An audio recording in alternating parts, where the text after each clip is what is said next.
So I thought a lot about what I wanted to talk about or what I could or should talk about. Um, so I have a couple of things, but it's still a bit chaotic and a little jumbled.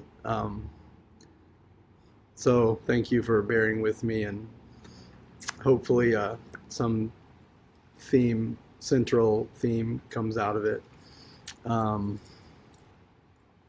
it's really around, which is also a philosophy, but it's a spiritual philosophy of dualism and non-dualism. There's non-dual spiritual teachers and there's dual spiritual teachers and teachings. And a friend and a student and a colleague um, of mine, Renee, who's here online, uh, she sent me something last week that really kind of got my mind going, and I she's in town, so I met with her yesterday and we talked about it for a while. And partially it's just fun to talk about. It's kind of fun to talk about the philosophies of these things. But it's also poignant. It's a powerful it's a powerful thing to talk about and to work with and to see spiritually. uh,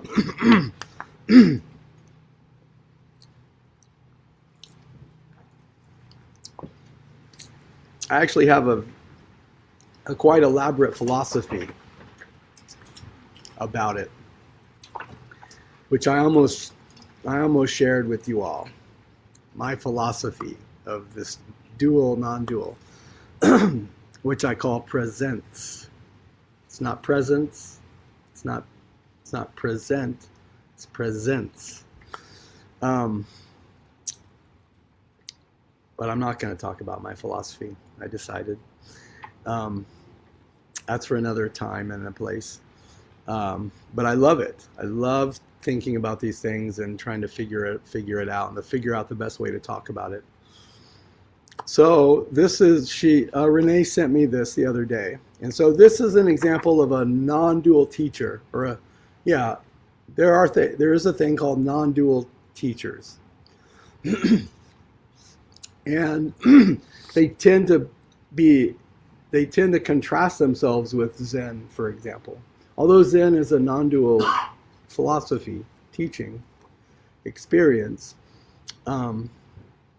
there's a lot of talk of progress and striving and maintaining forms and doing things in particular ways to make progress. The non-dual teaching tends to avoid form like that and structure. So, and I'm not an expert, so anyone can correct me if I'm wrong or if you've heard something different. But this non-dual teacher expressed something very lovely. So I'm going to read it in my sick voice. There is a way of speaking about awakening that implies a gradual ascent, a refinement of the self over time, a movement toward a future realization. Within that view, spiritual life can easily become a project of improvement, a journey structured by practice, knowledge, discipline, or accumulated insight. One prepares oneself, one purifies oneself, one develops oneself in the hope that eventually something decisive will occur. The direct path, in contrast, the direct path quietly undermines this assumption. It does not oppose practice. It simply points to something that precedes all effort and all becoming, points directly to what is already present. The invitation is simple. What are you right now? This awareness is not achieved, not constructed. It has been present in every stage of life, always through confusion and clarity and suffering and in peace. The direct path is not a progression from ignorance to enlightenment. It's a shift in seeing, a quiet turning of attention from what is known to the fact of knowing itself. In this sense, the direct path is immediate, does not require preparation, does not require worthiness or refinement of personality or the acquisition of spiritual knowledge or practice. It's available in the midst of any experience, ordinary or complex. True nature is not mystical object hidden somewhere beyond reach. It appears mysteriously only because it's confused with what appears within it. When identification with experience softens, what remains is not dramatic. It's not a new identity. It's not a new attainment. Simply a clear recognition of aware presence. Simple fact of being that has always been here. Does not add anything to you, does not remove anything. Reveals what you have been seeking, has never been absent. Nothing to become, nothing to fix. Right? What a lovely way to express this non-dual spiritual perspective. And there's a lot of Zen in there. I'm going to contrast this to a Zen koan that we have. It's our first one. It's really, in terms of, I don't know, priority, we prioritize this koan. The koan is called Joshu's dog. But the koan itself is usually phrased in terms of mu. What is mu? Mu is the first koan we get in our lineage.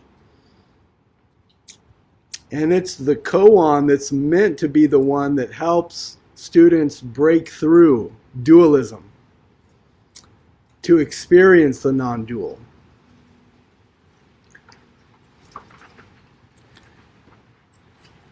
And it sounds intense.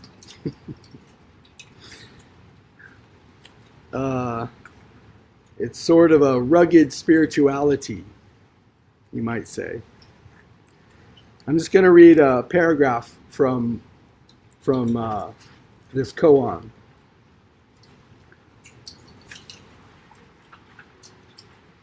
Those who have passed this barrier are... So the question is, what is mu? That's the koan. Those who have passed this barrier are able not only to see Joshu face to face, but also walk hand in hand with the whole descending line of patriarchs, eyebrow to eyebrow. You will see with the same eye they see with, hear with the same ear. Wouldn't it be a wonderful joy? Isn't there anyone who wants to pass this barrier? Then concentrate. Concentrate your whole self into this mu, making your whole body with its 360 bones and joints and 84,000 pores into a solid lump of doubt. Day and night without ceasing. Keep digging into it. But don't take it as nothingness or as being or non-being. It must be like a red-hot iron ball which you have gulped down and you try to vomit up, but you cannot. You must extinguish all delusive thoughts and beliefs which you have cherished up to the present. After a certain period of such efforts, mu will come to fruition, and inside and out will become one naturally. Then you will be like a dumb man who has had a dream. You will know yourself, and for yourself only.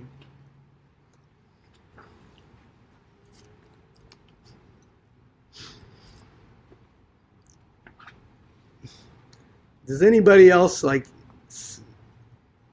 notice a difference in these styles of suggesting or promoting a spiritual insight or practice?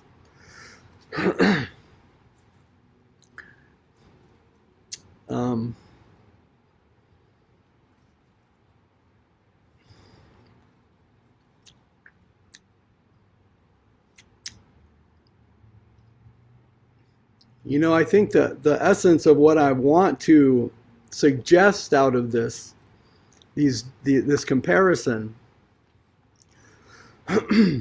which you may already can expect or predict, is that they're really not separate, right? These are not these are these are two different ways of talking about the same thing. Non-duality and duality are both always present. They're both always available, and they're both always here in our practice, in our Zen practice. Zen has two different primary sects, Soto and Rinzai. At least these are the two primary ones that we talk about and emphasize. And so they fall into these categories of what they generally lean into and what they promote and structure. Rinzai emphasizes this. This was, I would say, more of a Rinzai talk. It's like, you need to see it. Wake up. Get it. Exhaust yourself. Give everything you have to see it, to wake up. And Soto tends to say, just be here. Just practice being here in your ordinary life and daily life. Practice being here when you're doing preferred activities and when you're doing non-preferred activities. Wake up to this oneness and this emptiness that's always here by just continually, subtly practicing being here. It's not a huge effort to accomplish something new or different than this. It's just this. Shikantaza is the primary practice for Soto Zen. Koans are the primary practice for Rinzai. And by primary, I mean what we emphasize and talk about. The actual sitting practice is, sitting. But where Soto sits with Shikantaza, which is just sitting. I looked up the word for being. So just being would be Shikan Desu, I think, or something. I think that would be a translation. Just being. And then Rinzai sits with koans. We sit with a koan that you try to, like they talk about in Mu. You're sitting with this exhaustion. You're sitting, trying to exhaust your mind and your doubt. Sitting with great doubt. What is it? What is it? And that generates a certain energy. Like sitting with doubt generates, like in physics, it generates a certain vibration, a certain field. So we create a field of doubt that creates a different experience than creating a field of just being without doubt. There's nothing to doubt being here. I'm just here.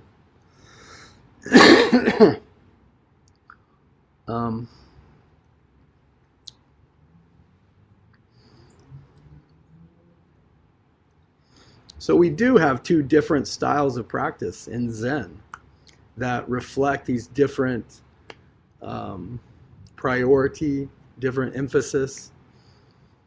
And these styles of practice attract people who are more in line with these practices, right? I tend to be a dualistic practitioner. I tend to want to strive to exhaust my effort to get to this different special understanding. I love that. I wanted to be enlightened. I want to be more enlightened. And I practice with that every day. I have a breathing practice that I do. On a good day, I do it maybe 60, 70% of the day. I breathe and I focus. And I focus my breath and I bring my energy in. And then I move it in a certain way. And then I bring it back in. Right? This is me striving. When I'm at work, when I'm at home, when I'm meditating, which haven't been doing much of. But I am doing it, in my movement. I practice like a dual practitioner, striving to become more awakened. To someone who's more of a non-dual practitioner or a spiritual person, that they say, there's nothing to strive for. It's here now. Which is great. That's brilliant. That's awakened. That's enlightenment. It's just it has a different flavor, different emphasis. And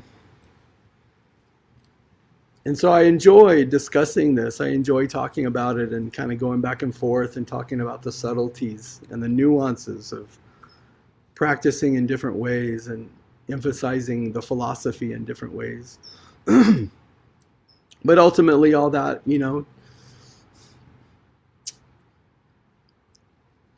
I think misses the point, the heart of the spirituality that I'm hoping to share today, which is that there's no difference, that these are both always here.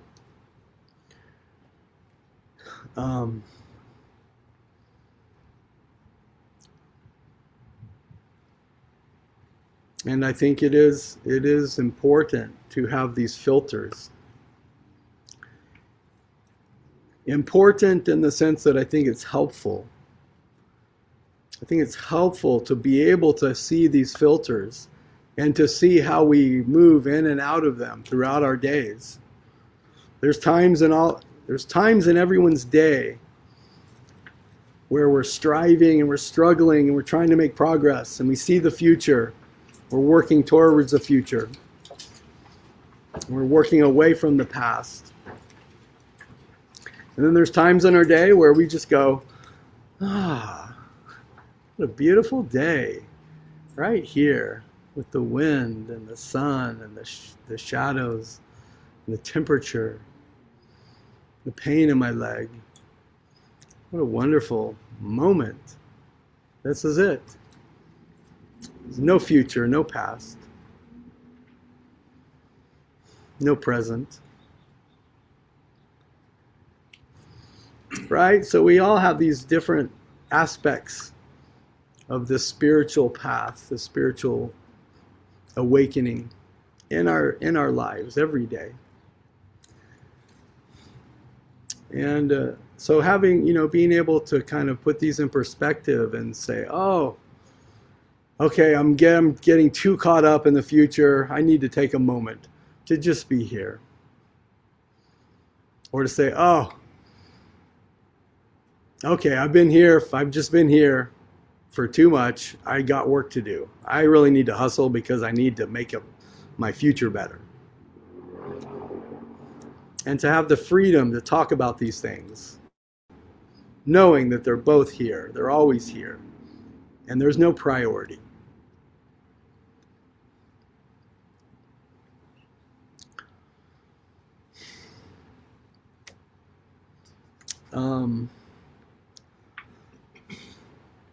I see our world, our planet, right, as a species, as an ecosystem, as a planet. We are moving more into non-duality. Much of our history has been a dualistic history, where we have had to struggle and strive and make progress and see things differently, see things better, be more clear, become more enlightened, become more compassionate, become more unified. We've struggled with this duality. And so for us as a planet, right, to like they talk about in this book isn't promote the passage I read isn't promoting dual practice. It's not saying you should strive forever. It's saying strive to reach this awakening, a new awakening, where you realize that there's no need to strive. It's emphasizing a particular way of practicing to realize the non-dual. And so I think like our planet, right? We've struggled and strived to get to this place in our history where now we are ready for a non-dual awakening. All of our separations that we've created, borders, identities, genders, colors, we've separated ourselves with these things, and now we are learning, we're practicing with talking about these things not in non-duality. And it's our awakening. It's our awakening as a planet to reach non-duality, to have our basic perspective, to be able to see clearly this non-duality is such a powerful enlightenment for us. Most of us here, right, preaching to the choir, most of us here get this already. But there's still so many people who don't, who really struggle with non-duality. And so how can we practice? How can we share this with our world? How do we make this our own? How can you make this transition, this flow from duality to non-duality, make it your own? That making Zen your own Zen.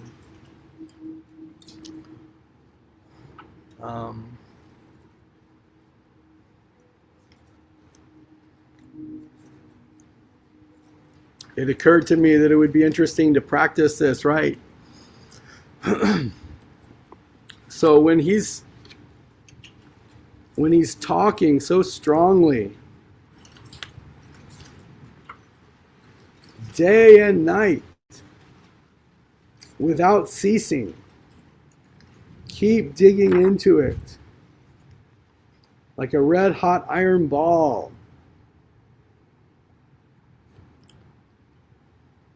That you try to vomit up, but you can't. He's talking about spirituality. He's talking about mu. And what? So those of us who practice this koan have practiced this, have done this practice. What is it? What is mu? It's like, like the breathing practice I mentioned. It's like you bring your breathing, your energy in, and you focus with doubt. What is it? You create doubt. A field of doubt, and you keep sort of reinforcing it, you keep pushing it inward. And naturally, right, it has nowhere to go, and so then it opens up. It occurred to me that if we brought that energy to peace,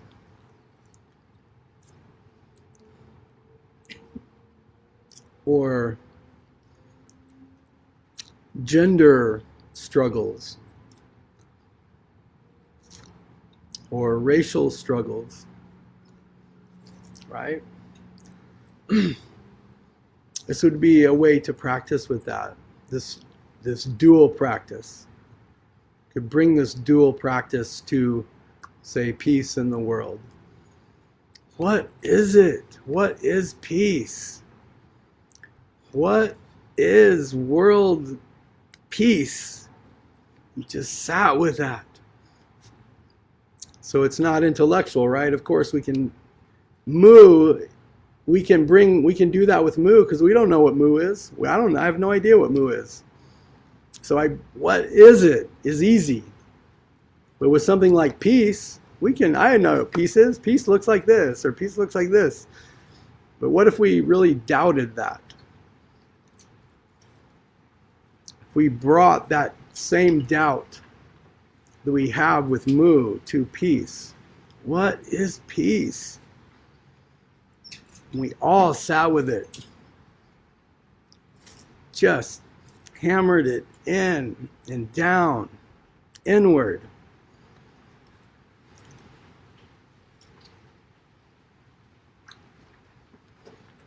What could that open up?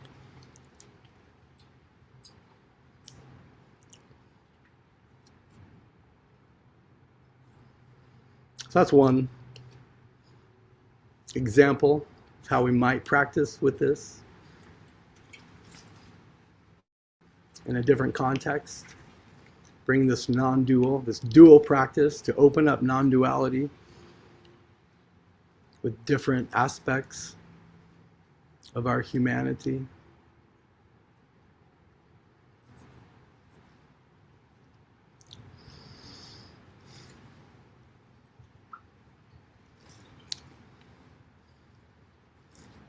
Maybe if I ever do sesshin again,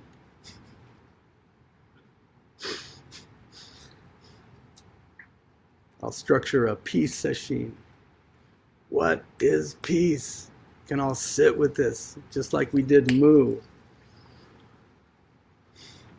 But that would be my Zen.